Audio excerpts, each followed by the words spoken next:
dans Politique à la carte, votre rendez-vous hebdomadaire d'analyse, de décryptage de l'actualité politique en République démocratique du Congo. Ce soir encore, nous nous retrouvons sur ce plateau de Malaika Télévision pour parler de la politique. Et vous le savez, la RDC, l'actualité politique est dominée notamment au niveau de la Chambre haute du Parlement avec ce report inédit de la date de l'élection du bureau au définitif de cette Chambre du Parlement. Que se passe-t-il exactement? Où est-ce que ça bloque au niveau parce qu'on sent qu'il y a des tractations, il y a des remue-ménages dans le coulisses.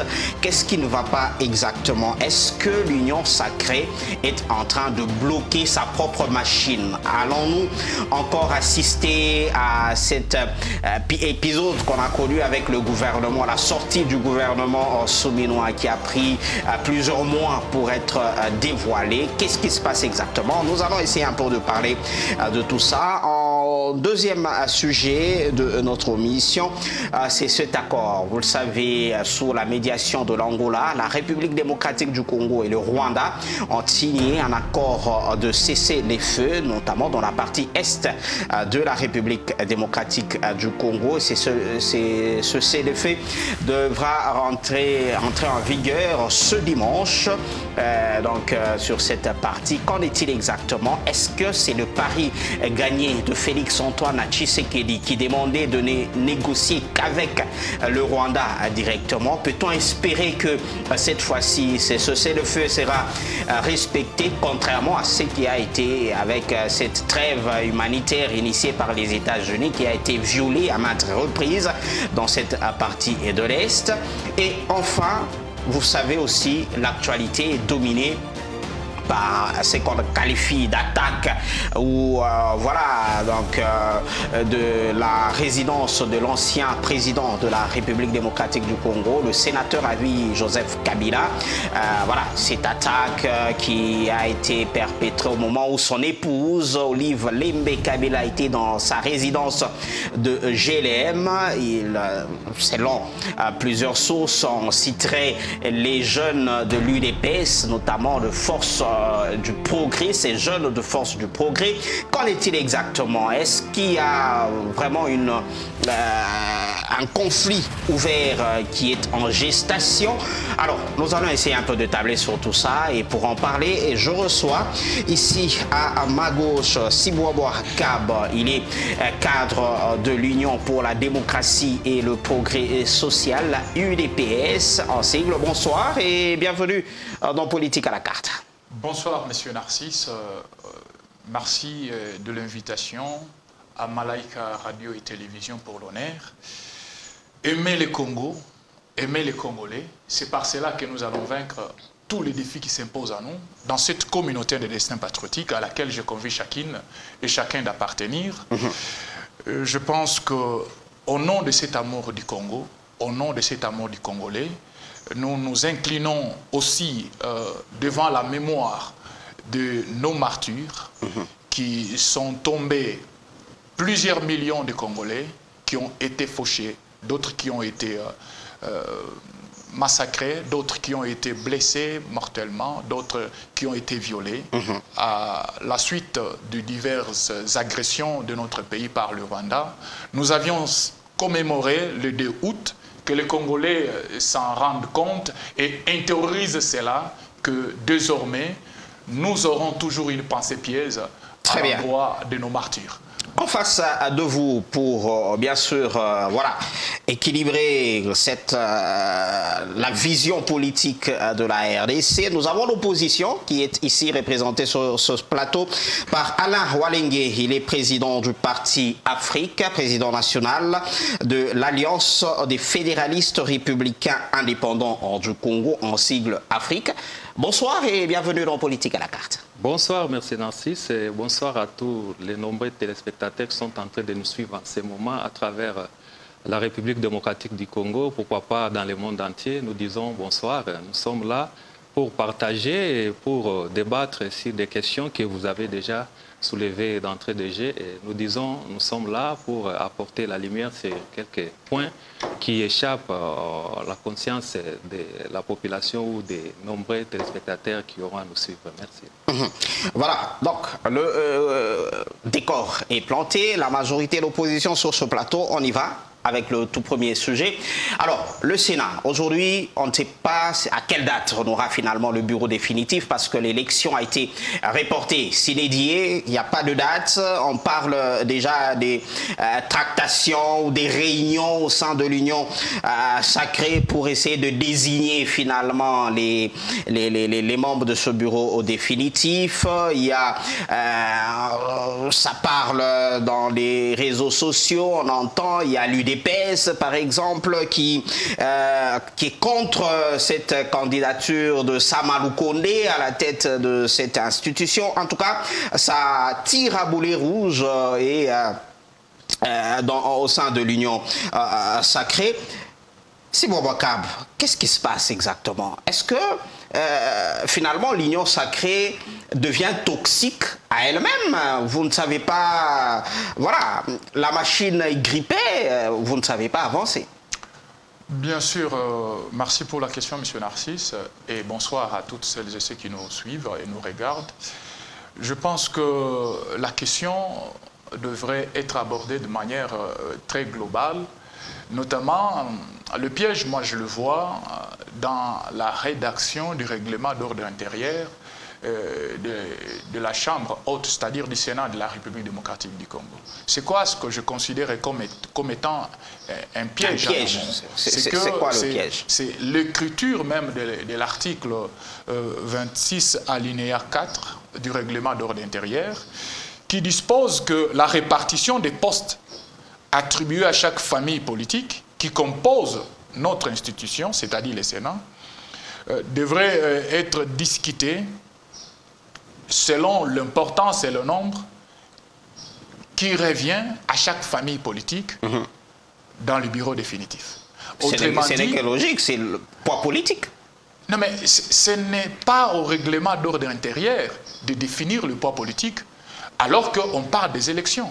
Le principe de l'élection, c'est que chacun a ses chances. Et ceux qui sont majoritaires ou ceux qui ont un poids politique quelconque peuvent, en amont, en aparté, en dehors du règlement d'ordre intérieur, se convenir de qui va être soutenu par telle famille politique ou telle autre. Mais aujourd'hui, la problématique essentielle, c'est que ces compromis qui pouvaient se faire, notamment en dehors du Sénat, est coulé en forme de loi. Autrement dit, à 48 heures avant le début des dépôts de candidature au niveau du Sénat, le parti politique, les familles politiques doivent se mettre d'accord sur qui va occuper quel poste et combien de postes il va occuper. Vous comprenez que là, la Chambre haute a donné un blocage méticulé au bon fonctionnement, parce que nous savons que lorsqu'il s'agit notamment du partage des postes, nous savons combien est-ce que nous avons de problèmes et de blocages en termes de positionnement, en termes d'inattention, en termes de consensus, en termes notamment de solidarité. Et donc, aujourd'hui, il y a aussi un deuxième problème, c'est le problème de l'union sacrée elle-même. Parce que nous devons comprendre que l'union sacrée, c'est une plateforme politique et électorale qui a accompagné le président de la République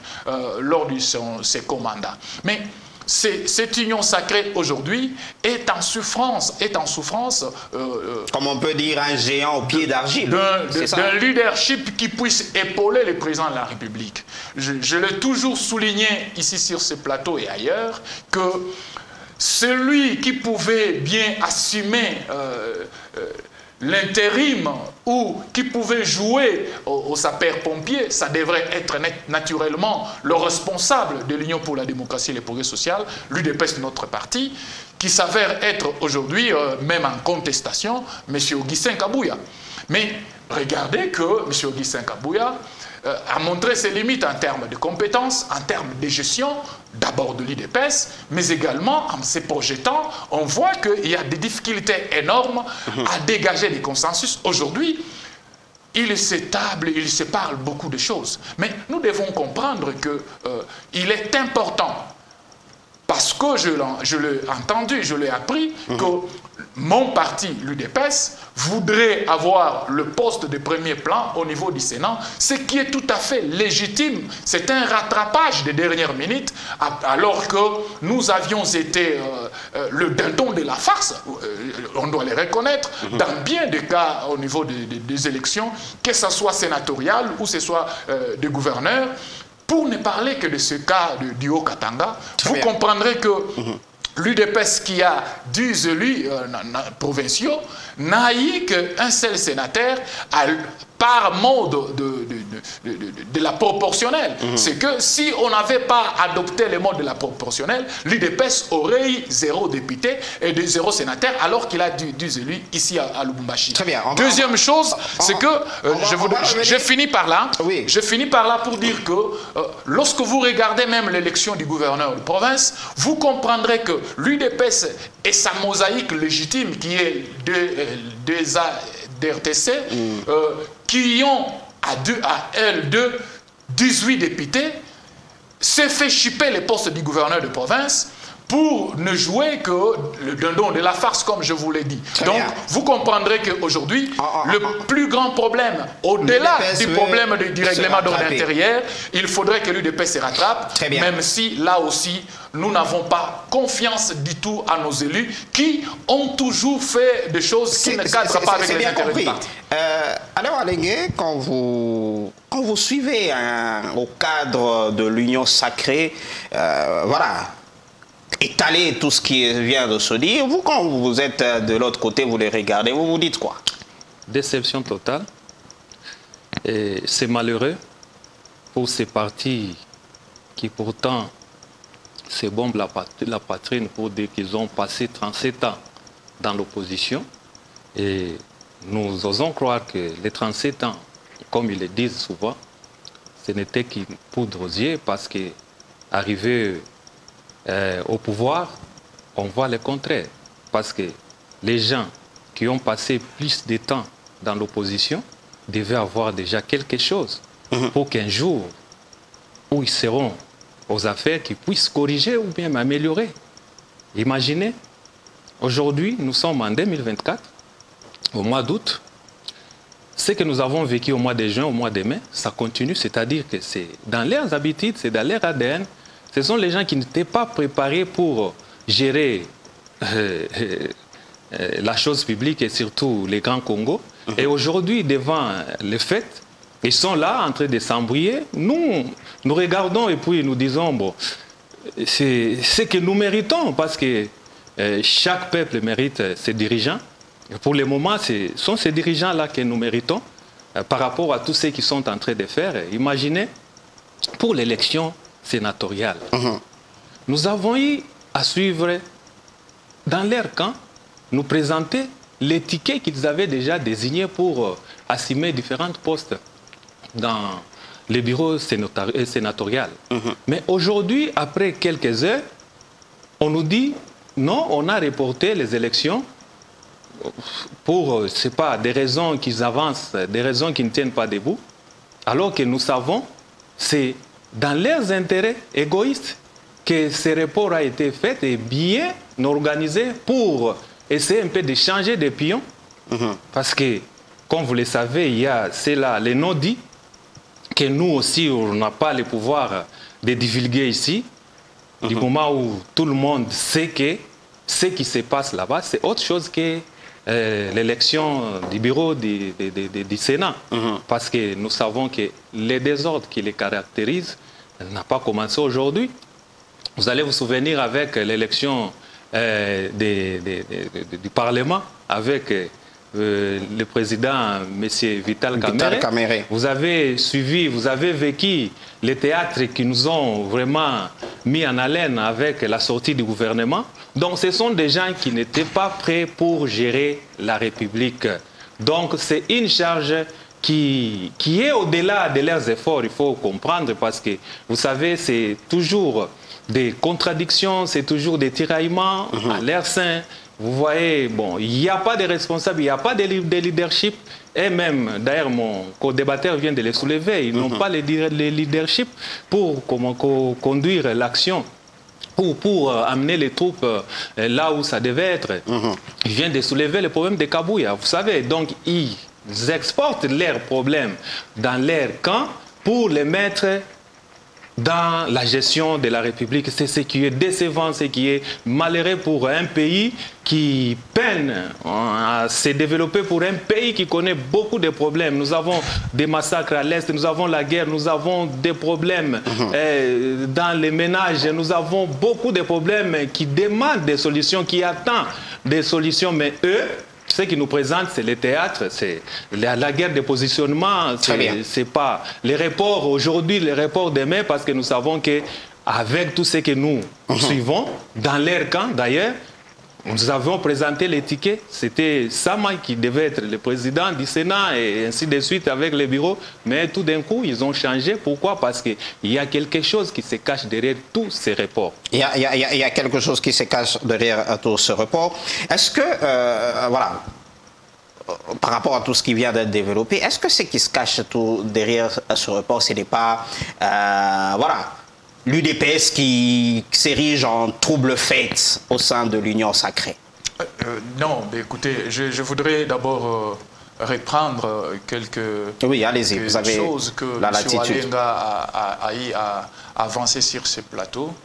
Je voudrais le rappeler que l'UDPS Tshisekedi, c'est un parti, ancien parti d'opposition historique et un parti modèle de gouvernance.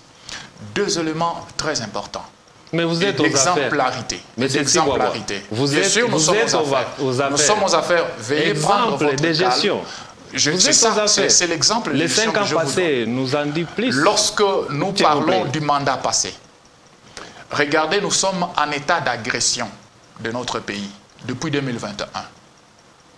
Mais en dépit du fait que nous sommes en guerre contre le proxy du Rwanda, les terroristes du M23, ainsi que certains éléments de forces ougandaises, la RDC a pu organiser les élections dans les délais constitutionnels, avec les moyens propres. Quelles élections? Et lorsque vous regardez la même situation en Ukraine, en Ukraine, on ne parle pas des élections parce qu'il y a la guerre. Mais en RDC, parce que l'UDPS a fait serment de lutte pour l'instauration d'un État effectif de droit et démocratique, nous avons tenu à organiser les élections.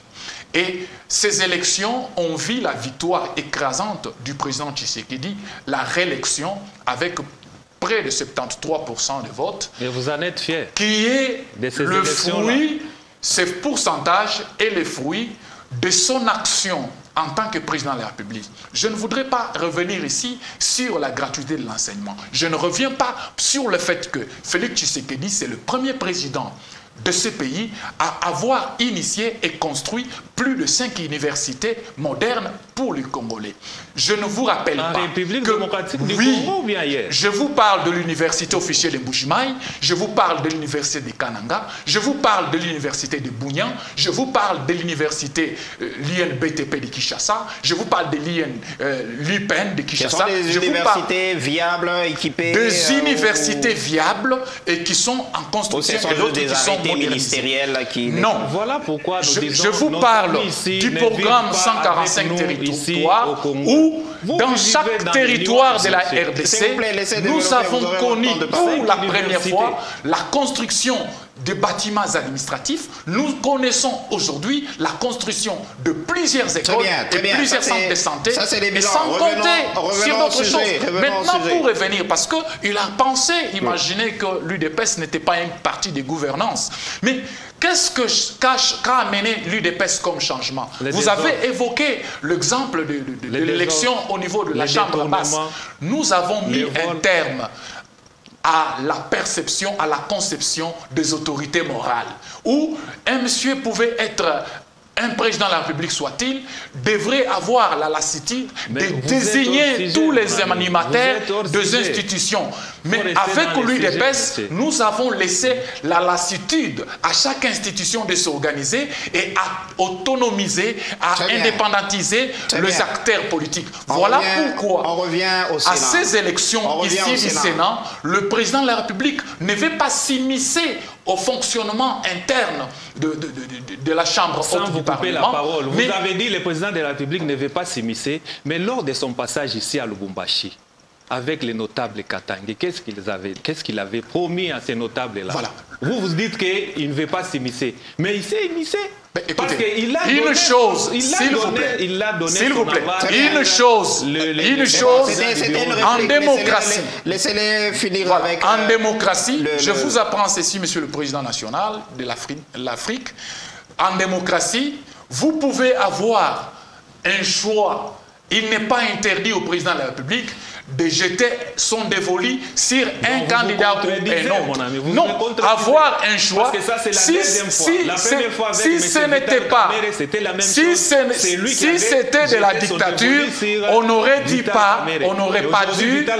S'il vous plaît, pas tous en même temps. Pas tous en même temps. Vous aviez appelé à un débat républicain. Pas tous en même temps. Voilà. Merci, Martien Narcisse, pour ma question était celle-ci. Ma question était celle-ci. Est-ce que c'est l'UDPS qui s'érige en trouble fait au sein de l'Union sacrée? Je vais vous dire une chose. Oui. C'est que l'UDPS ne doit rien au président de la République, chef de l'État, Félix-Antoine Tshisekedi Tshilombo. Par contre, le président de la République, Félix-Antoine Tshisekedi, doit tout à l'UDPS. Voilà pourquoi, au niveau de l'UDPS, nous sommes un parti de démocratie et un parti de droit. Le choix, entre guillemets, fait par le président Tshisekedi de jeter son dévolu, encore que cela soit vérifié, parce que ce n'est que la version de Dani Banza-Maloba, qui est l'ambassadeur itinérant du président de la République, que nous avons entendu. C'est là, le président de la République n'est pas le chef du Parlement. Il est président, chef de l'État, président, chef de l'institution, président de la République. Il n'est pas chef du Parlement. Et au niveau du Parlement, il y a l'élection et c'est une affaire interne. Voilà pourquoi, au niveau de l'UDPS, nous avons jugé utile. Et ça, c'est non négociable. Après avoir été les dénoms de la farce, après avoir été par le passé, après ces élections, un marchepied, après avoir été... comme des béquilles, un tremplin pour les alliés et pour le revenant néo-kabiliste. Aujourd'hui, il est important, et cela doit être souligné, c'est indiscutable, c'est inéluctable, la présidence du Sénat doit revenir à la première force politique.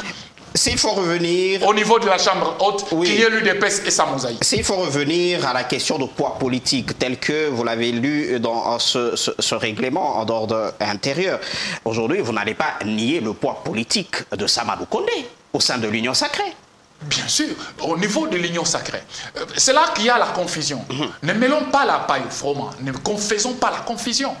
Lorsqu'on parle du poids politique dans une élection, dans une chambre, lors d'une élection dans une chambre, en l'occurrence au Sénat, on doit questionner quel est le poids politique de l'AB, les regroupements politiques que porte Samalou Kondé. Quel est son poids politique?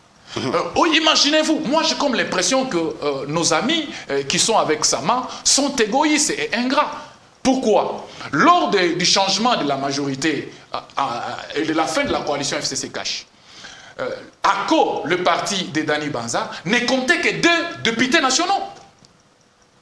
Mais le président de la République a nommé Samalou Kondé comme Premier ministre, qui a terminé le premier mandat. Mais comment voulez-vous? Il avait besoin de quelqu'un qui venait... Non, on parle du poids politique parce que c'est votre question. C'est ça la substance de votre question.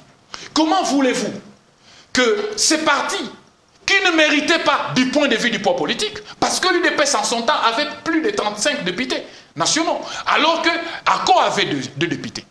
Mais ACO a eu la primature.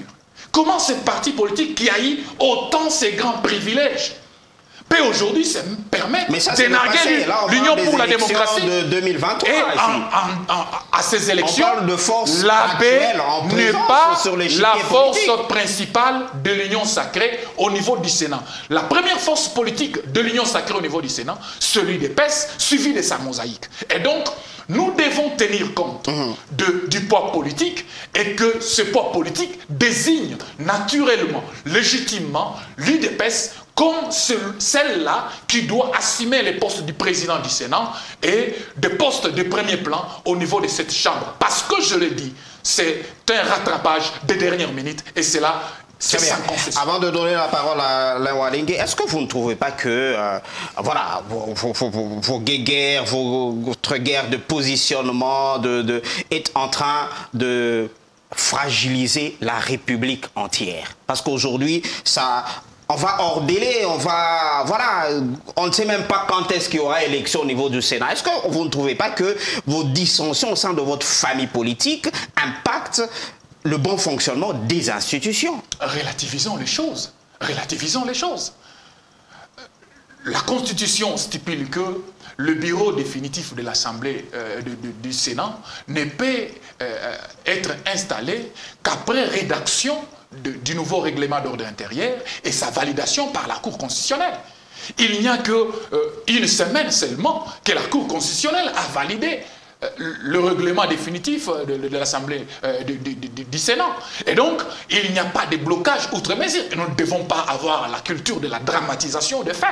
Mais le problème est que, par ces temps qui courent, ce rattrapage de dernière minute doit être fait, même si je suis mesuré du fait que, toutes les fois que nous avons de tels enjeux, les élus de l'UDPS et ces mosaïques nous ont toujours joué un détour irraisonnable parce qu'ils nous ont toujours déçus et les élus de l'UDPS ont cette capacité à ne pas s'attacher et défendre le parti lors des enjeux majeurs comme ceci. C'est regrettable, mais c'est comme ça. Alain Walingue, votre réaction et puis on passe au deuxième sujet. Bon, moi je pense que tout est dit et surtout que les désordres qui les caractérisent n'est pas démontré parce que vous venez de suivre lui-même qui se plaint déjà de leur parti, disant qu'ils ont toujours été les marchepieds pour les autres. Bien sûr. Parti organisé, comme il s'est dit, depuis 37 ans, un parti qui a dit lui-même historique, n'arrive pas à s'organiser pour avoir un dernier ressort de décision pour propulser ou bien pour amener le parti de l'avant. C'est du désordre. Nous avons dit ici que les désordres, c'est leur façon de vivre. Nous avons donné ici des exemples concernant les gouvernements. C'est une largesse. Notamment, vous avez ici été chantre de Samaloukonde comme président du Sénat. Alors que nous, dans votre cuisine, là, nous n'y entrons pas. Vous aviez fait allusion à cela. Voilà pourquoi nous disons que nous sommes un parti de démocratie. Nous constatons et nous disons voilà pourquoi nous donnons le point de vue qu'il faille. Ce que vous dites là, ce n'est pas quelque chose qui vient de se créer aujourd'hui. C'est depuis Bellirette que l'UDPS continue toujours à nous montrer ce que nous vivons aujourd'hui. Et M. Narcisse venait de dire ici, est-ce que vous ne voyez pas que vous êtes en train de préjudicier toute une nation qui attend beaucoup de choses au problème qui est en face de cette nation que vous avez créée. Les retards que vous mettez, aujourd'hui, les dollars est à combien? Aujourd'hui, les dollars est à combien? Quel est le rapport entre l'installation du bureau définitif du Sénat et les dollars? Dans un système, tout se complète, monsieur. Dans un système, tout se complète. Vous n'allez pas me dire, alors, travaillez alors, si c'est le cas, travaillez alors sans Sénat, travaillez alors sans gouvernement, parce que vous avez dit quel est le rapport avec l'élection du bureau du Sénat. Il y a les rapports, monsieur. Parce que ces gens-là sont payés dans les trésors publics. Ces gens-là gèrent pour les comptes de la République démocratique du Congo. Vous n'allez pas me dire qu'il n'y a pas de rapports. Il y a des rapports, messieurs.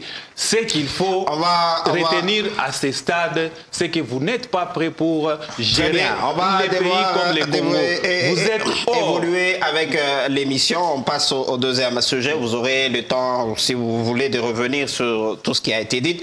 On évolue quand même avec l'émission. Voilà. On parle maintenant de cet accord par rapport à la situation sécuritaire à l'est de la RDC. Pas plus tard que le mercredi, l'on a annoncé donc du côté de l'Angola une fumée blanche, ça veut dire un cessez-le-feu, un accord de cessez-le-feu conclu entre la RDC ainsi que le Rwanda sous la facilitation de l'Angola. C'est cessez-le-feu qui doit entrer en vigueur en principe ce dimanche à l'est de la RDC. Mais il faut rappeler que déjà avant cet accord, il y a eu cette trêve initiée par les États-Unis d'Amérique. L'on a tous suivi les échos venant de l'Est, c'est que cette trêve n'a pas été totalement respectée par les partis en conflit, notamment les rebelles du M23.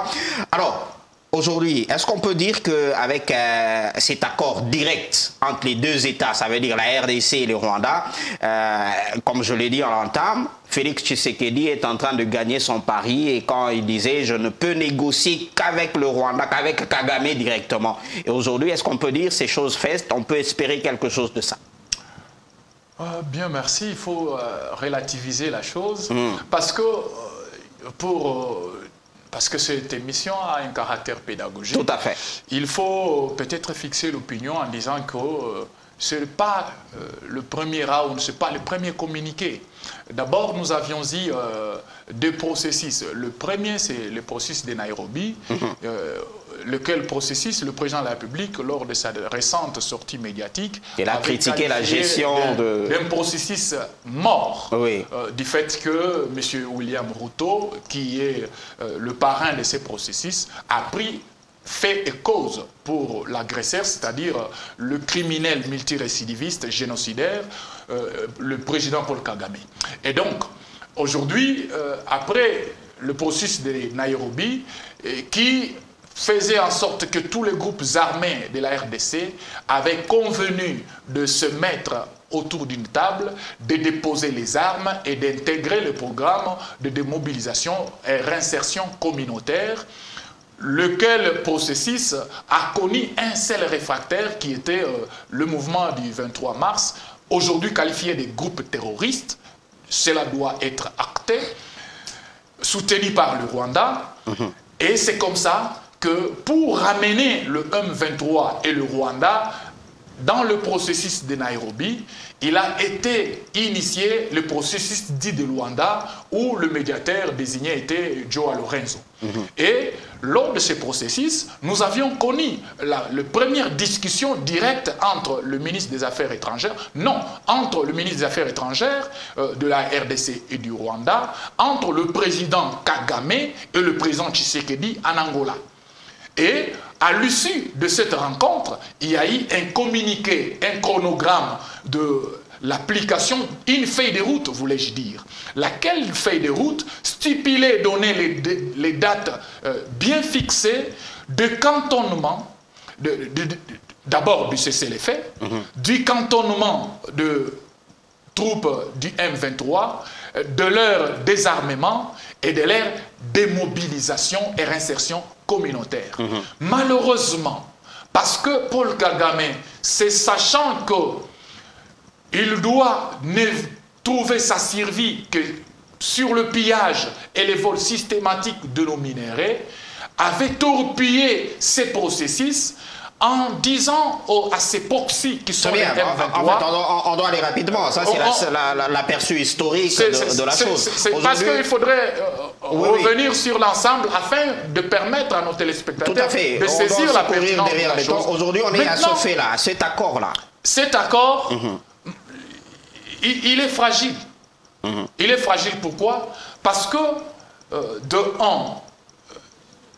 j'ai comme l'impression que le gouvernement de la RDC, avec le changement du ministre des Affaires étrangères, Christophe Lutundula, qui était vraiment un rompu de la diplomatie, qui a été remplacé par Mme Wagner, j'ai comme l'impression que dans cet accord, la RDC n'a pas fait prévaloir ses arguments. C'est un accord à charge. C'est un accord à charge du gouvernement congolais parce que là, on parle des FDLR, de mobilisation des FDLR. On ne parle pas de ce qu'on doit faire des troupes rwandaises qui sont en RDC. On ne parle pas non plus du M23 qui est un groupe terroriste. Quel est le sort qui doit y revenir? C'est un accord qui... Et le deuxième piège de cet accord, c'est que toutes les fois que l'on prend langue avec le Paul Kagame, c'est pour dire que c'est le Rwanda qui nous agresse.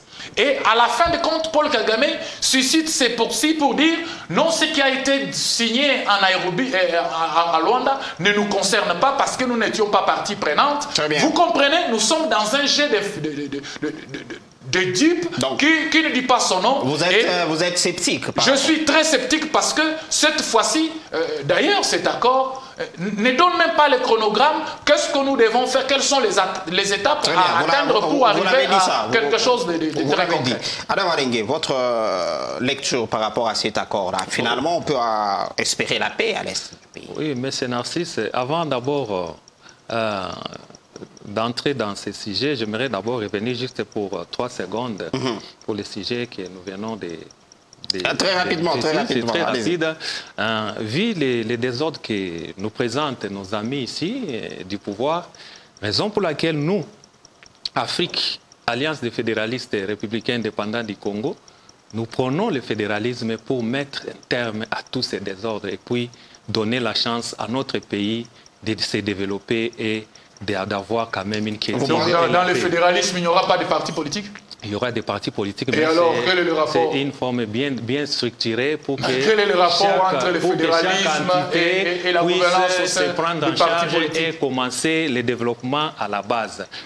C'est quoi le rapport entre l'organisation interne des partis politiques et le système de gouvernance qui est le fédéralisme qui n'arrivent pas à donner une solution? C'est que vous avez un désordre. Vous comprenez que vous portez un combat, une lutte que vous ne savez pas défendre. Notre combat, c'est le fédéralisme que nous appelons à tous nos vœux. Alors, revenons à ce sujet que vous venez... Et nous sommes un parti fédéraliste. Vous ne l'avez jamais proclamé. Non, nous sommes un parti fédéraliste. Vous ne l'avez jamais proclamé. Mais nous sommes un parti fédéraliste. Vous êtes un parti fédéraliste, pour votre information. Perdu dans les temps, perdu dans les désordres. Ce n'est pas perdu. Perdu dans les désordres, mon cher ami. Très bien. Je dis, on évolue. Vous ne comprenez pas ce que vous avancez. Concernant l'accord de Luanda, avec le gouvernement actuel, en son temps, le ministre Lutundula avait signé un accord de cessez-le-feu reconnaissant le M23. Pendant que eux, à chaque fois, ils nous disaient toujours que c'était les Rwandais qui nous agressaient. Ce qui est vrai, c'est les Rwandais qui nous agressent à travers le M23. Mais chose surprenante, le chef de l'État lui-même, devant tout le monde, il a dit ceci: il ne négociera jamais avec Kagame. S'il faut négocier s'il faut se voir avec Kagame, c'est au ciel. Et maintenant, nous nous posons la question. Quand vous êtes parti au Luanda, à Luanda plutôt, pour signer ces accords que vous êtes en train de fustiger ici, c'est au ciel ou bien c'est toujours aussi la terre? Vous voyez comment est-ce que vous amenez la confusion dans des choses qui peuvent amener les pays, qui peuvent amener les pays dans c'est pas un bouillon que nous n'aurons pas à avoir les bouts. Pourquoi? Parce que vous n'avez pas vous n'avez pas la gestion du pays au quotidien. Vous êtes en train de gérer dans les émotions. Les pays ne se gèrent pas dans les émotions, monsieur. Les pays se gèrent avec beaucoup de tactiques, avec beaucoup de responsabilités. Parce que ce que vous nous présentez là, c'est-à-dire vous nous amenez dans un chemin où on ne sait pas comment faire. Très bien. Autre chose, non, je suis dans mon temps. Vous savez pourquoi vous savez pourquoi du temps de Kabila, les M23 étaient vaincus? C'est parce qu'il y avait des stratèges. Les gens qui comprenaient qu'est-ce que c'est la guerre et comment faire la guerre à l'ennemi. Mais aujourd'hui, vous êtes partout. Vous nous dites maintenant la solution aujourd'hui, c'est quoi? Vous êtes en train maintenant de vous lamenter pour le cessez-le-feu qui n'est pas respecté à chaque fois que vous signez et que de l'autre côté, on ne respecte rien. Pourquoi? Parce qu'on n'a pas la force de s'exercer pour imposer la paix. Si on avait la force pour imposer la paix, tout ceci allait vraiment... Votre réplique. Ben, je pense que nos téléspectateurs ont eu du mal à cerner Monsieur le Président national de l'Afrique dans ses propos confus et ambigus, dont la teneur n'a pas été saisie ni par moi, ni par lui-même, j'ai comme l'impression. Lorsqu'il avance ici que le gouvernement de la République, sous les auspices de l'ancien ministre des Affaires étrangères, Christophe Lutundola, avait signé un accord avec le M23 et qu'on lui pose la question, il a marmonné, il n'a rien dit de substantiel. Non, vous ne m'avez pas bien compris. Je n'ai pas dit qu'il a signé les accords avec le M23. Il avait signé un cessez-le-feu. C'est vous qui me donnez des leçons en disant, lorsque l'autre a la parole, il faut se taire. Non, vous avez intervenu pendant que moi j'ai parlé, monsieur. C'est pas grave. Allez-y. Pour y aller plus vite, oui. J'étais en train de dire ceci. La confusion règne à quel niveau? Lorsque le gouvernement signe cet accord avec le Rwanda, c'est là, aux yeux de la communauté internationale et aux yeux de tous qui ont le bon sens, ils comprendront que c'est le M23, soi-disant, le groupe terroriste qui est donné comme mouvement national du Congo, qui engage les hostilités, mais c'est un pays étranger qui dit n'avoir rien à voir avec le mouvement en question, qui vient parler en son nom. Ça, c'était une première victoire de la reconnaissance explicite et expresse du Rwanda comme l'agresseur. Deuxième élément de clarification que je voudrais apporter, lorsque le président Tshisekedi dit qu'il ne négociera pas avec Paul Kagame, il ne dit pas avec le Rwanda. C'est ça la nuance. Paul Kagame n'est pas le Rwanda. Tshisekedi n'est pas la RDC. Et vous accusez chaque Tshisekedi est président de la RDC, Paul Kagame est le président du instrumentalise les M23. C'est pas Paul Kagame. La clarification est celle-ci. Raison pour laquelle nous disons... Qu'est-ce que nous cherchons lorsqu'on discute avec le Rwanda? Nous disons notre les Rwandais représentés par qui, simple. monsieur? Les Rwandais représentés par qui? Ça, c'est un syllogisme.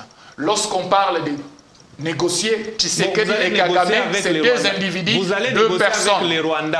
Le Rwanda est différent du Paul Kagame, comme le Congo est différent de Félix Tshisekedi. Mais choisissez n'importe qui au Rwanda discuter avec. Maintenant, ce qui est plus important que vous devrez comprendre, c'est ceci. Aujourd'hui, tous les moyens sont mis à la disposition de la RDC. Je vous rappelle, parce que vous aviez semblé dire que l'ancien président Joseph Kabila avait des tactiques pour arriver au bout de la République. Oui. Quelles sont ces tactiques? Je vous les cite. Mixage, intégration de rebelles et brassage. S'il vous plaît. Nous avons connu la fin du M23. Quel M23? Parce que si le M23 avait été vaincu en 2013, comment voulez-vous justifier le fait qu'en 2013, que le gouvernement de la RDC à Kampala puisse aller signer les accords dont le M23 revendique l'application aujourd'hui? Comment voulez-vous un mouvement vaincu? Vous qui le dites, c'est donc votre narratif. Vous savez bien qu'après la guerre, il y a toujours que dans votre ignorance, vous pouvez induire l'opinion publique en erreur. C'est vous qui induisez l'opinion publique en erreur. Ça ne serait pas chose facile. Maintenant, pour revenir à votre question, j'ai dit ceci pour terminer. Aujourd'hui, s'il vous plaît, laissez-le finir. Aujourd'hui, la plus importante question que nous nous posons et qu'il faille répondre est la suivante. Nous sommes dans une stratégie de la responsabilisation de l'agression rwandaise qui est avérée. Et deuxième élément de compréhension que nous devons avoir, c'est que aujourd'hui, parce que nous déconstruisons la rhétorique rwandaise, la responsabilité reviendra que le jour où le Congo prendra la responsabilité de se défendre contre cette agression, aucun pays au monde n'aura à nous accuser de quoi que ce soit. C'est pour la première fois que la communauté internationale reconnaisse que c'est les Rwandais qui agressent les Congo. On doit finir l'émission. On aborde le tout dernier sujet. Voilà, la capitale Kinshasa a été secouée dernièrement avec ce qu'on qualifie prétendu ou réel. Les enquêtes sont en cours pour préciser la nature de la qualification à donner à cet événement. Mais en fait, il y a eu cet événement où on a vu de jeunes, voilà, être arrêtés, être dispersés par les forces de l'ordre, notamment la police, commise à la garde de la résidence GLM de l'ancien chef de l'État, Joseph Kabila Kabange, au moment où son épouse, Olive Lembe Kabila, était dans la résidence. Alors, il se dit que, voilà, l'UDPS, vous êtes allé attaquer, via votre jeunesse de Force du Progrès, vous êtes allé attaquer la résidence de l'ancien président de la République, sénateur à vie Joseph Kabila. Qu'en est-il exactement? Bon, ces événements sont malheureux que nous condamnons, mais une précision est la suivante, c'est que l'affaire est pendante devant la justice, en procès en flagrance, pendant que nous vous parlons, que le moindre commentaire, parce que lorsque l'affaire est en justice, nous n'avons pas en tant que politique... on n'entre pas dans l'aspect juridique et tout. D'en dire davantage, mais simplement, l'opinion que je puisse émettre, c'est que l'éclaircissement, nous l'aurons lors du jugement. Je n'ai pas compris pourquoi l'exécution d'un jugement qui oppose deux parties, notamment en termes de déguerpissement forcé, pouvait impliquer une partie à se servir de ces gènes pour aller, je ne sais pas, appliquer ces jugements de déguerpissement forcé. Deuxième élément d'opinion et d'analyse que j'ai fait, c'est que dans la perception de la famille Kabila, parce que du temps du pouvoir de la famille Kabila, il n'y avait plus de passage à GLM. Vous comprendrez même lorsque Jean-Pierre Bemba revient, il a passé nuit à l'hôtel, à la Belle Étoile, simplement parce qu'il ne pouvait pas accéder à sa résidence. Pourquoi? Parce que la famille Kabila considérait que le route, le bien public, tout leur appartenait et personne, et alors aucun Congolais, n'avait droit d'en faire usage. Est-il que lorsque ces jeunes quittent là où ils étaient allés faire le déguerpissement, ce qui est une illégalité, voilà pourquoi le procès est en cours, nous saluons ces procès qui est en flagrance, qui doit nous démontrer beaucoup de choses et beaucoup de failles et de personnes qui doivent être arrêtées, et que lorsqu'ils ont vu les jeunes passer, parce qu'ils ont les réflexes que c'est un bien qui leur appartient et les routes et tout ce qui est dans l'entourage, c'est leur bien, personne ne peut en faire usage. C'est comme ça que la police commise à la garde du sénateur à vie, Joseph Kabila, s'est attaquée. Alors, qu'est-ce qu'il y a eu? La justice nous en dira. Mais tout ce que nous pouvons dire, c'est que d'un côté, nous déplorons peut-être la provocation des jeunes gens. Vous savez, lorsque vous arrivez à un endroit où il vous était interdit pendant 18 ans de passer, lorsque vous passez, vous pouvez faire des actes de provocation, ce qui est tout à fait normal, des réflexes normaux des gens. Mais dire qu'ils étaient allés organiser une attaque à la résidence de l'ancien président et sénateur à vie, ça, la justice nous en dira. Très bien. Avant de vous donner la parole sur ce sujet, on va finir avec vous. Est-ce que qu'est-ce que vous dites à ceux qui estiment que finalement l'UDPS a des milices en son sein, notamment cette fameuse voilà, force du progrès. Voilà, elle est impliquée dans plusieurs cas de violation, d'attaque, voilà. Vous hébergez des milices finalement? Écoutez, l'UDPS, notre parti, et mon parti, n'a pas de milices. L'UDPS, mon parti, nous avons fait une opposition républicaine et radicale à des dictatures cruelles, criminelles, sanguinaires dans ce pays, sans avoir à user de la violence. Et donc, ce n'est pas aujourd'hui que nous sommes au pouvoir que nous pouvons user de la violence ou entretenir de milices. Parce que le milice, lorsque vous consultez tous les dictionnaires, on vous dit que ce sont des forces supplétives, soit de l'armée, soit de la police, donc qui sont des forces armées. Et donc, ne confondons pas les choses, n'allons pas dans l'excès des ailes et dans la diabolisation dont certaines personnes ayant des réflexes oppositionnels, narcissiques et maladifs n'ont pas tari de provoquer en termes linguistiques et de langage l'UDPS, mais tout ce que nous pouvons dire, c'est que aujourd'hui, au niveau de l'UDPS, nous avons le devoir de nous organiser, Merci. de restructurer et de faire en sorte que nous puissions fédérer toutes les forces. Très bien. Notamment, c'est pour cette raison, j'ai fini par Terminé là. J'ai fini par là. C'est pour cette raison, avec tout ce qui se passe au sein de l'UDPS, M. Narcisse, nous avons, au nom du Haut-Katanga, au nom de l'UDPS du Haut-Katanga, moi, si Boubacar, je me suis proposé pour être le nouveau secrétaire général du parti, afin d'amener notre parti à une bonne organisation.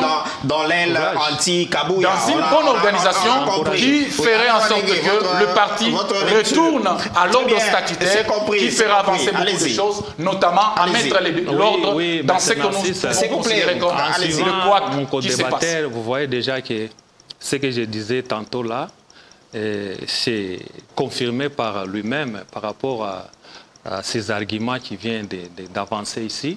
Vous voyez que quand je disais que l'IDP c'est un parti qui prône la violence, et surtout c'est un des ordres. La violence, oui, qui prône la violence. Je vais vous dire, depuis quand vous avez dit, vous avez combattu les dictatures les plus sanguinaires.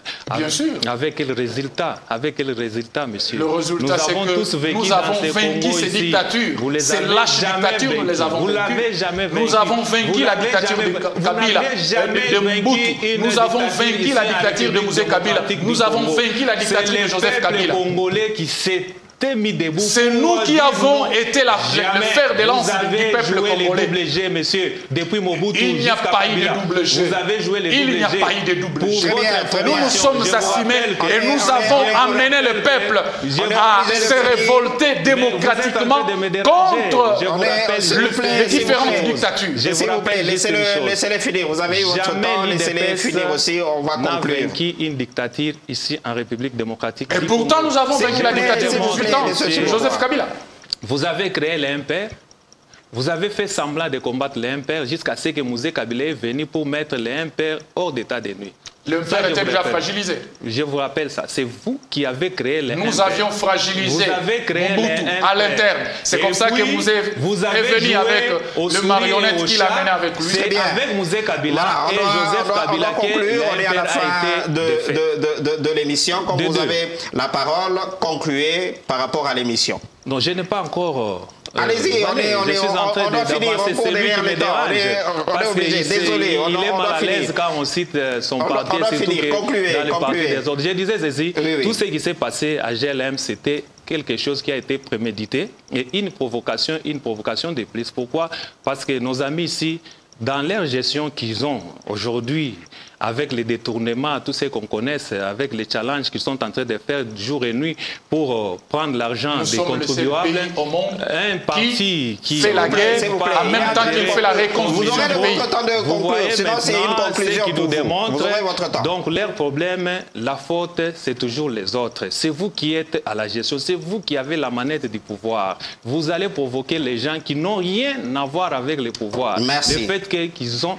Ils ont été à la charge du pays pendant un certain moment. Et vous, dans votre gestion calamiteuse que nous sommes en train de vivre et de décrier chaque jour, vous êtes en train de vous attaquer à n'importe qui. Pourquoi? Si Boubacar, votre conclusion. On doit finir, désolé, on doit finir. Je pense, et je le dis en haute et intelligible voix, que les élus de l'UDPS défendent cette fois-ci les intérêts du parti en faisant en sorte que la présidence du Sénat soit assurée par un sénateur de l'UDPS. Deuxième chose, en ce qui concerne le processus de Luanda, nous saluons ces efforts diplomatiques, mais nous exhortons le gouvernement de la République à se mettre en état d'alerte pour parer à toute éventualité, parce que toutes les fois que nous avions négocié, le Rwanda a gagné du terrain, alors nous devons faire la guerre. Et en troisième lieu, pour terminer, ce qui s'est passé à GLM n'a pas été une préméditation, mais un acte isolé, et nous saluons la réaction rapide de la justice. Voilà, madame, monsieur, on est obligé, hein, on court derrière les temps, on est pratiquement à la fin de cette émission de Politique à la carte de ce soir. Je rappelle que je recevais sur ce plateau Siboaboa Akab, il est au cadre de l'UDPS et il vient de dire qu'il est candidat là, au secrétariat de l'UDPS. Bien sûr. Bonne chance à vous. Merci beaucoup, monsieur Narcisse. Et en face de vous, Alain Walengue, il est président national de Afrique, Alliance des fédéralistes républicains indépendants du Congo. Voilà, merci à vous deux d'avoir accepté notre invitation dans Politique à la carte. Nous ne cessons de le dire, que ce soit pour la majorité ou pour l'opposition, l'essentiel c'est que le Congolais lambda puisse vivre et vivre mieux, notamment de ses ressources, vivre mieux dans son pays, la République démocratique du Congo. Donc tout ce qui doit être fait sur le plan politique ne doit viser que l'intérêt et le bonheur de la population congolaise. Je vous fixe un rendez-vous la semaine prochaine pour d'autres analyses, pour d'autres questions donc en rapport avec l'actualité politique en République démocratique du Congo. Au revoir.